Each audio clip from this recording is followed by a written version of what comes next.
Hey, it's me, AP, aka Mr. Movie Cheer, and welcome back to another video. And it's another movie stack and a chat video, and this time it's a science fiction stack of movies. I've got the stack right here, ladies and gents. So let's start off. Well, first, I just want to, before we get into the stack, I want to talk about sci-fi, science fiction as a whole. Why do I enjoy it? Why do I gravitate to this genre? Why is it a genre I enjoy personally? Look, I enjoy a few different genres, but science fiction is one that is always just one I really enjoy. I've always enjoyed it since a kid. I think I think a lot of like the arty movies, like Total Recalls, the Predator. I mean, you might call them science fiction action. Star Wars again. Like science fiction, fantasy. I know some genres are kind of like slash, but some, it's across multiple genres. But they've all got that, that slice of science fiction in there, and I think it's just going like when it's like just the mysterious of like these like alien creatures, or going into the space and going into these strange planets. It's something about it really just makes me just smile and just really excites me, because it's just that intrigue of what's going on. And I think was always the thing with science fiction movies as a kid, the intrigue of it, not knowing what this is, and then knowing it, and also like looking at it and being something completely different to normality, like a strange alien planet is not something you see in your day-to-day life. Not to say that they're like an action movie with like Stallone like going in and blasting a bunch of people with a rifle or something like that is normal, but I mean it's a bit more earthly rather than like going into like an alien planet.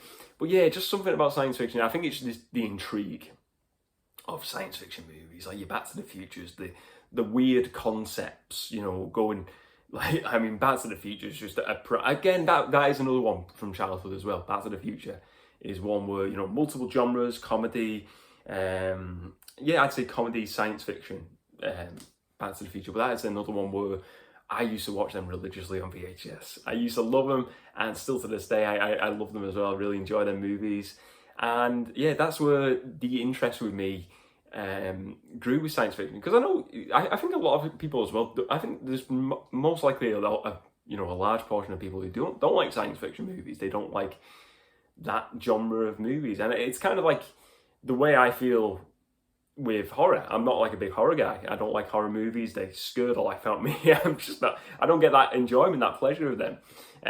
With science fiction, I get that pleasure. I get that, the intrigue, the pleasure, enjoyment of watching a science fiction movie. So that's why I enjoy them. Anyway, that's that. Let's get to the stack. Let's get to the stack, ladies and gents. This is, and a movie stack and a chat is a chilled out video. I've got my water here. If you're watching the video, maybe you just listen to the audio on, but I got some water with me. I'm not on the coffee today, but who needs coffee? Maybe because it's science fiction, I should have like Star Wars? In the late Star Wars movie, in which one was it? It was I always forget the latest ones, what they're called. The Last Jedi, when Luke Skywalker's drinking like that blue milk. Maybe I should have got some of that today, some blue milk. But anyway, the first movie, I'm going off in a different avenue. I don't know where I'm going. I'm going nowhere. The first movie in the stack of sci-fi movies is the Green Lantern movie starring Ryan Reynolds. I know this one is kind of like a movie that people take a dump on. They don't particularly credit it to being any good at all. But I personally do like this movie, Green Lantern. I think it's a fun movie. I rewatched it, and I think I probably put myself in the camp of thinking it was a bit of a bad movie for a few years. And I rewatched it, and I think, look, it's not the best movie in the world, but it's a fun movie, and it's got that science fiction element to it. It's the superhero Green Lantern. He gets his powers from the Green Lantern Corps, from the Lantern, and he becomes a superhero, and it's like all these like alien superpowers, and he can manipulate anything he wants and stuff like that. And I think it's a really fun movie. I kind of feel like it would be really cool to see Ryan Reynolds return to this movie if they ever did a sequel. Now, I know there's they're doing this DC reboot now. But I think he's really good in that role, and I like with Deadpool, he come back to the role and really made that role his own in Deadpool. I think he could honestly do the same with Green Lantern. I think it'd be interesting to see if they did that. If he come back and he did his sort of like his Ryan Reynolds more and just made it more of what he wanted to see in a Green Lantern movie. What the outcome would be, I think it would be exciting. But I think it's a movie that is kind of just like, it probably came out at the time when you've got your Christopher Nolan Batman movies around that sort of time period, and it just wasn't on par with them sort of superhero movies, and just wasn't thought of highly, and I think people didn't like the CGI. I get it, the CGI at times when he's got like the mask on and stuff like that, it looks a bit maybe like wonky is the right word, just not great. But overall, I think it's a fun movie. I think if you don't go in expecting like this world-class superhero movie and just enjoy it for what it is, it can be an enjoyable watch. So yeah, Green Lantern, I like this movie. Good science fiction movie, science fiction superhero movie. Next up, we have got Rise of the Planet of the Apes, the first in the reboot trilogy. Now, this one wasn't done by, I've got the stack, which one? I always forget the director's name. The director of the last two movies was Matt Reeves, who did the Batman movies. This one was, I think it's Rupert Everett or something like that. Rupert Wyatt, that's it. Rupert Wyatt. Rupert Wyatt directed this one. I think this one is probably not my favourite in the trilogy, but I think it's a solid trilogy. I really do think it's a solid trilogy, and I think it kind of gets dismissed because the last two, particularly the last one in this trilogy, Planet of the Apes movies, is fantastic. This one kind of gets overlooked as movies go in that trilogy, and I think, like in the Batman trilogy, I think the Batman like Begins is a really solid movie. This one really sets up the trilogy and really is, when you look back to it, it is a really decent movie, and the way they did it, and they went a totally different direction with the apes this time. Obviously they were using the rather than like the makeup, they were going for like the mocap technology with like the CGI faces and stuff like that. Looks fantastic, looks awesome. Andy Serkis is great in this, but again, you've seen that development of the great story going into like the last two movies, and it really does sets up that world, because you see that the decayment, like the world decay over like these three movies, and you see the life of the ape Caesar from birth to his finale in that last movie, and it is great. And I think this one is, like I said, I think it's still worth watching. I think you've got to watch this one. You to enjoy all the movies, watch this. It's a really solid movie, and I think if you've never watched Planet of the Apes before, maybe you kind of like, you don't feel like you'd fancy the classic movies, because I love the classic Planet of the Apes movies, a TV show. I love Planet of the Apes, the franchise as a whole. But if you don't feel like you'd fancy watching the I say the older movies now, because like the ones from like the 60s and 70s, the earlier movies, if you like, give this one a go. Give it a go. Give Planet Apes a go. Planet of the Apes, and I think you'll enjoy it. It's a cracking sci-fi movie. Sci-fi concept of apes taking over the world. Next up, we have Star Wars Episode 3, Revenge of the Sith. I'm probably sure I've spoke about this on the channel a few times before, but I wanted to bring this up more today because we just had the Ahsoka TV show drop worldwide on Disney Plus, and this one, I think, again, it's got a lot of like significance here, because in that show, you're going to get a lot of callbacks to Hayden Christensen's Anakin Skywalker. I believe he has filmed stuff for that show, but they've not officially confirmed it. So whether we're going to see him as a Force ghost, or we're going to see maybe like flashbacks as him as Darth Vader or as Anakin Skywalker, either or, I think it'll be great. But I think this is the prequels. I'm always changing my mind, and I think the new media, the new content that's coming out from Disney always tends to change my mind on the Star Wars prequels. I think what they're doing with the TV shows now, and what I've watched of like the Clone Wars TV show makes me more interested in it and makes me go back to it more and be. I think they're kind of like what they're building around from the stories they told in them trilogy, in that prequel trilogy, is kind of making me more interested in these movies now. And I think they're making these movies more appealing over the years. It's like a fine. I kind of think like the prequels are a bit like a wine, aren't they? Wine or like a cheese, a mature cheese. The Star Wars prequel trilogy. At first, it's just not that great. It's not that great of a cheese, but give it time. Give that cheese some time to mature, and then you get, perfection, tasteful perfection, tasteful movie perfection. Well, this is a great movie. I think Hayden Christensen in this movie kind of got the role at this point. He come into his own, especially when you could see the Darth Vader. I think it was more him playing the Anakin Skywalker as Darth Vader. That's where he nailed it. You knew then he nailed the role. And honestly, I didn't really think much of him years ago in that role. I thought it wasn't great, and he has grew on me. And again, watching it over the years, I appreciate it now. Ewan McGregor, I wasn't fond of personally at the time because I always used to like the original Obi-Wan actor. My brain's just fried at the moment. I can't think of his name. That's embarrassing. It will come to me in a second. But I didn't particularly like Ewan McGregor's Obi-Wan. But again, with the new Star Wars spin-off show Obi-Wan, I've grew to him there. I've liked that. I think it's great, and I think he's perfect in the role. So again, it's grown on me, and I think it really sets up the rest of what Star Wars is doing with the ending, the end fight scene. Great science fiction movie. Whether you say it's science fiction, fantasy, I think it's a bit of both personally.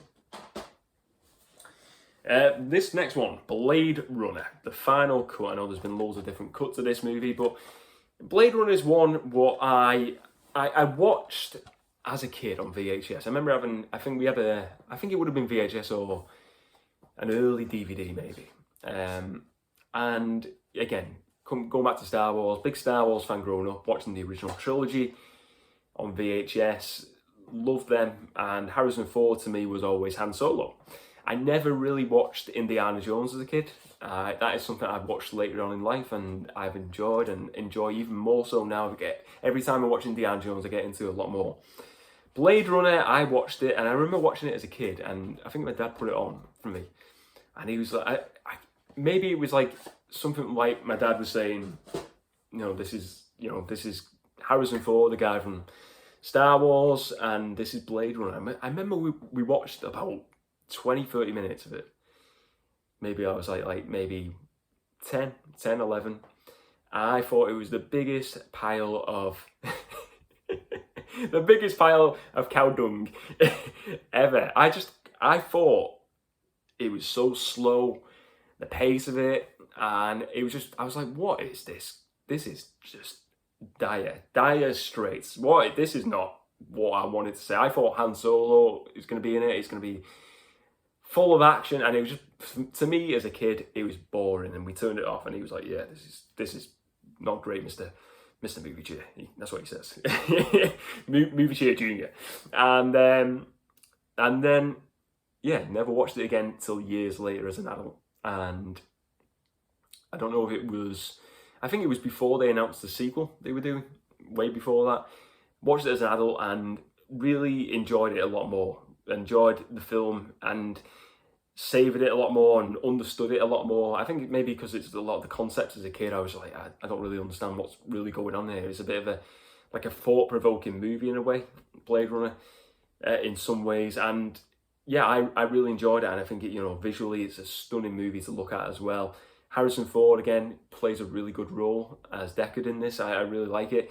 I like the sequel as well. I think the sequel is awesome. No matter how, I don't know what the public perception is of that movie, but I think it was I'm watching it at the cinema and I thought that was a really excellent movie. And I know they're making a spin-off TV show. I think it's for like Amazon TV, or is it Amazon or Apple TV? One of those anyway. And I think it'll be great to see. I don't know whether Harrison Ford is involved. I think Ridley Scott is involved in them. But yeah, I think it is just, it is a slow movie. Don't get me wrong, it's not a Star Wars, but a science fiction. That to me is pure science fiction. That I don't think you can put it in any other genre apart from science fiction. It's not like a crossover of comedy, fantasy. To me, Blade Runner is pure science fiction, and it is a cracking movie, absolutely cracking movie. Next up, I want to talk about Super 8. Directed by J.J. Abrams, and Steven Spielberg is the producer on this. Very much a vibe of, so the story of this Super 8 is basically a bunch of kids, they go out with a Super 8 camera in the 80s and they film a train wreck, a train crash, and then basically someone escapes from the train crash, and then they go into find out, unraveling the mystery of what escaped and stuff like that. I've not watched it in a while, but when I watched it, I thought it was a really excellent movie, this one, Super 8. I remember it got a lot of acclaim at the time when it came out. J.J. Abrams, I feel like he's a bit of a director who gets a bit of flack over the years. I don't know why, because I think he's a really good director. I really enjoyed this. I think science fiction wise, he gets bang on for me. You know, the Star Wars movie, Force Awakens, was great. I know he did the last one, wasn't spectacular, but I think it was hard because just the way that trilogy was set up. The Star Trek movies, I really enjoyed them. The first two he directed, they were superb. Mission Impossibles, he did them. They were excellent as well. Great director, but this is a really good movie. I think this is, for a lot of people who have that nostalgia for movies like your E.T.s, your Goonies, it's got a lot of that feel to it, a lot of that nostalgia, that essence to them sort of movies. And yeah, it's a good movie. If you're looking for a decent science fiction movie and you like that sort of like Stranger Things vibe, check out Super 8. It's a really fun, not a fun movie, but a good movie, a good science fiction movie. And last of all, I want to get to this one. I've mentioned this before, but again, I really enjoyed this. I was shocked how much I enjoyed this movie.